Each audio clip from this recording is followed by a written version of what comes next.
Hello and welcome to my YouTube channel. Regular viewers will know I review many photographic, audio and video related products. Today this isn't a review, it's a follow-on to my Nikon Z6 review I done a couple of days ago. And I'd only had the camera, well, literally a day when I'd done that review. This is just a little bit of a follow-up to say, you know, after having it, well, coming up to a week now, what I think of it.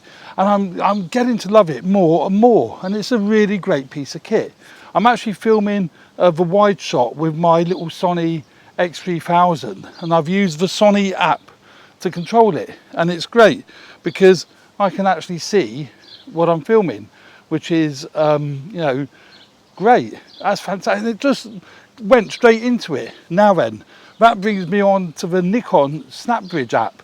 And some years ago it was lousy apparently. I didn't have Nikon, as I said to you in my review. But the new SnapBridge app connected to the Nikon Z6, absolutely brilliant. And I can, as I'm taking photographs, I've got it synced up to my iPhone, and it's great because I've got it set to download images as I take photographs. So they're always available on my iPhone straight away. Well, pretty much, you know, within I don't know, 10 seconds or so. So if I want to upload anything to Facebook, Twitter, whatever, it is there for me to do.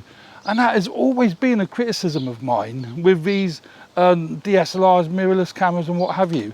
When me, Mandy and Tim go out, many times we'll take photographs of where we are, what we're doing. I have to wait till I get back to the office or the home to upload them to Facebook, whatever.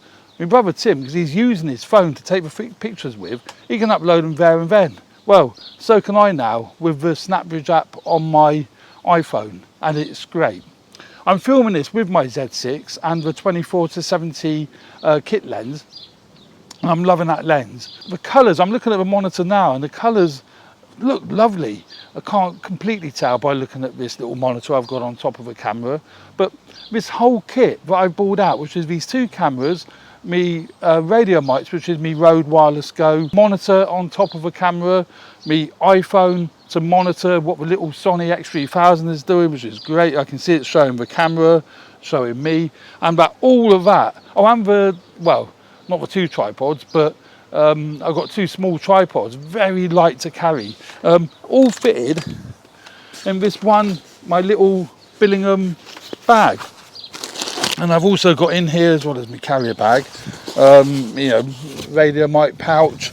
I did bring my variable ND filter, but because the sun's gone in and it's not there, and I haven't had to crank the aperture down to, you know, to counter the sun. And I've just got in here spare bits and pieces, spare XQD card, spare battery, and cables and odds and ends in there. So that's all fitted in this Billingham small, Hadley small. Great little bag, and it's a great combination. So, you know, keen to find out what this looks like when I get back to the office. Actually, I'll have a look at it tonight at home. And you know, keen to see how good this is all working. So there we go. That's the Nikon Z6 with the and the crow in the background. The Nikon Z6 with the 24-70 kit lens. My Rode Wireless Go mics. I've got a little Andy Cine monitor on the top, and my Sony X3000. So I hope you enjoy watching this. I'm hoping the autofocus is working. That's one of the key issues with any of my cameras. I can't. Actually, I can now with the SnapBridge app. I've played with it. You can push the button and it will set the focus on autofocus. That's what it. Hello, just heard a sneeze. That must be Sam.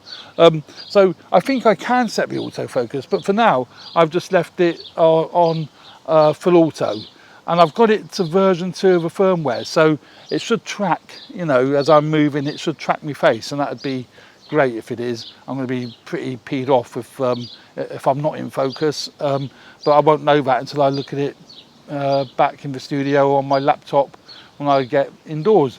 Now I've moved angle just a wee bit and I've gone in much tighter. This again purely is to check the autofocus. There's no point in me using the Z6 if I can't use the autofocus, and I think I will be able to, but as I say, I need to test it with the phone to see if I can set the point on the phone. Now there's a couple of niggling things with the Z6 that I'm already starting to find, just doing this wee bit of filming. I've got my camera, and you might be able to see it on that angle. Let's consult this to see if you can. Sort of, it's crammed into a little corner that's very difficult to get behind.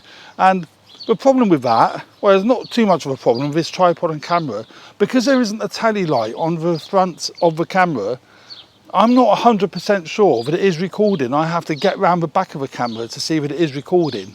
I did check, and it does seem to be, so we're hoping that it is, and it should be. It shouldn't be a problem. Just a little niggling thing. And there's been one reviewer, and I can't remember who it was, who criticised the level indicator, and he said it's as much as useless.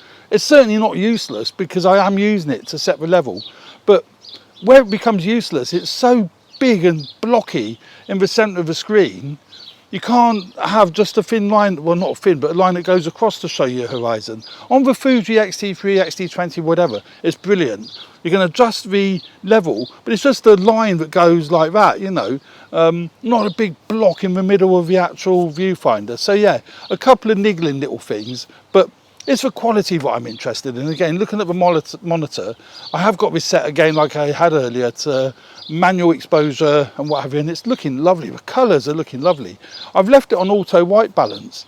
That apparently seems to be the thing not to do, so reviewers are saying, but I'm at the moment finding it fine. I have updated the firmware to version 2. I believe that predominantly just helps with the autofocus. So there we go, another quick test in the garden, a much tighter shot than what I had on the previous shot, and I hope again you find these sort of clips useful. Another annoying thing with the Nikon Z6, this isn't a major thing, but it is really annoying, is it breaks down all the video clips into small clips. So if you're filming one big clip, say it's 15-20 minutes long, it could well break that down into 3, 4, 5 different clips. So when you go to import it, so if we import what we filmed yesterday, import media. Now this here, that clip and that is one clip. So it's broken it down into 2 separate clips. And that was only a very short sequence. That is really annoying. And that's because of the file format. And I believe that's FAT32, which is quite an old format now. Now, if they was to use NTFS or one of the other file formats that doesn't have a 4 gig limit, then it wouldn't do this. Now, I know Fuji updated theirs, and as you film one clip, it is one clip, and that's great. Having to, you know, import it like this and then have to compile it in the edit, it's fine if you've only got, you know, I did just 2 takes, so you've got a close up and a wide.